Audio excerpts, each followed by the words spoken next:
So I've always been obsessed with trying to figure out what are the things that generate the biggest output for the smallest input. And I'll give you a quick example. You could spend ages, literally hours and hours, posting on social media every single day. And if you look at the results that you get from that after maybe a few months, you'll probably notice that you haven't generated any clients and you probably haven't generated many, if any, leads as well. So this is a great example of what I mean by there's things you can do in your business that may not necessarily be the best use of your time. So in your business, how do you allocate your time? So the first thing that I would think about when it comes to allocating your time in your business is how many clients do you need right now? Because if you need a lot of clients right now, then I think the majority of your time should be spent on activities that directly contribute or correlate with getting more clients. Now, in other words, this is your marketing and your sales. And there's probably hundreds of different things that you could do in marketing and sales. So then the next question is figuring out what is the most impactful things that you can do with the time that you have. So like I mentioned, posting on social media, you could spend a lot of time doing that, but it's probably not going to get you the biggest output. So I always recommend looking at the Pareto principle and figuring out what is the 20% of things that you can do in your marketing that gets you 80% of your results. And really, there's only a few things that directly contribute to results, in my opinion, and from my experience. And the first thing that I found that pretty much everyone should be doing as a minimum is prospecting. So in other words, every day reaching out to potential clients that would be potentially interested in working with you. And you can do this on LinkedIn, you can do this through cold email, and you can even do this by messaging people on social media. But again, this is very different to just posting on social media, which is more like a brand awareness thing. This is actually specifically reaching out to people and finding out if they have a need for what you do.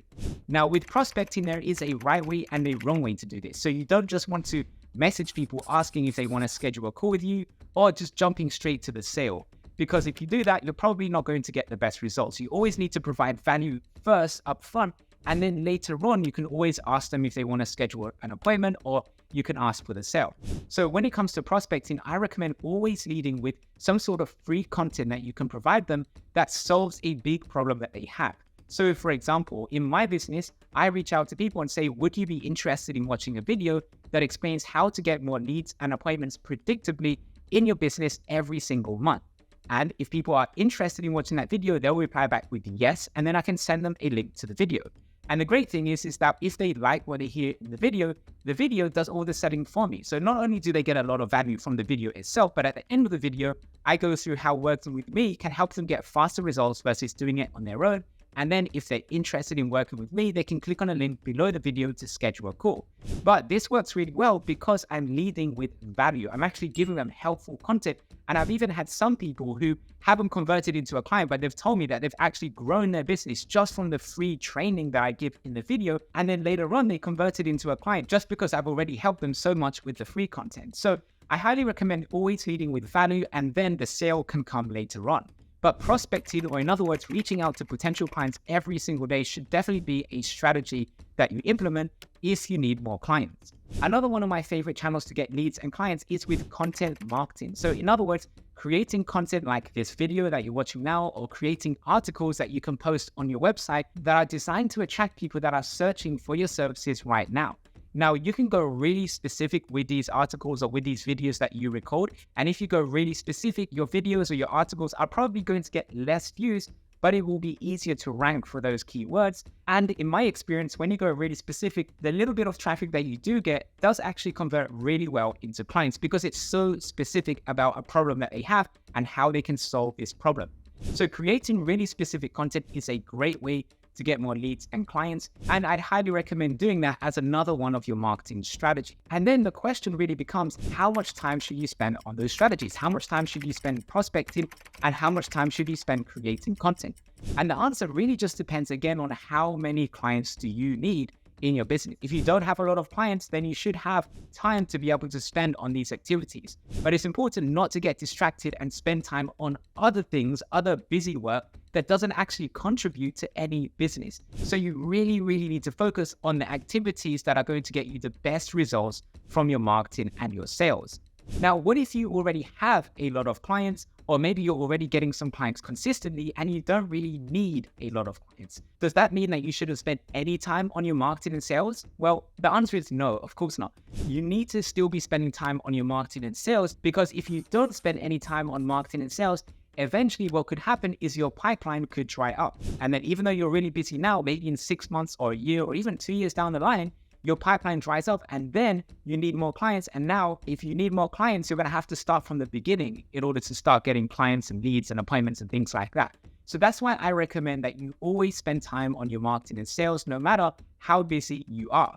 But the difference is that if you are already busy, then maybe you can spend less time on your marketing and sales. So maybe instead of spending 80% of your time on marketing and sales, you can maybe spend 50% or 40% of your time on marketing and sales. I recommend still spending at least 40 or 50% on your marketing and sales, just to continue to make sure that your pipeline doesn't dry up in 6 to 12 months down the line. So when it comes to spending maybe 50% of your time on your marketing and sales, you can do the same activities that I mentioned earlier, such as creating content and prospecting, but this would also be a good time to add another channel, which would be paid advertising.